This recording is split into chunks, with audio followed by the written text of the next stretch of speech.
Hola, molt bones. Avui no ens hem mogut gaire lluny de la nostra comarca per fer aquesta sortida que ens aporta amb un peu a la comarca del Maresme, perquè pertany a Tordera, i a la banda que tenim ara mateix aquí, la banda de llevant, tindríem Blanes amb la Selva. És un cim de 308 metres, petitó, que pertany al repte dels 30 cims del Maresme. És el turó d'Engall, de 309 metres d'alçada.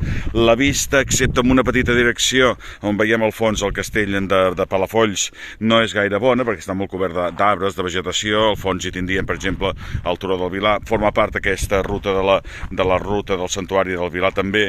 I a l'altra banda, que hi tindríem el Montseny, hi tindríem Hostalric, Massanet, doncs està tot cobert de vegetació i no es pot veure res. Una ruta que hem fet, ja veieu, cansats perquè és un dia de març ben calorós. La ruta del turó d'Engall, al Maresme.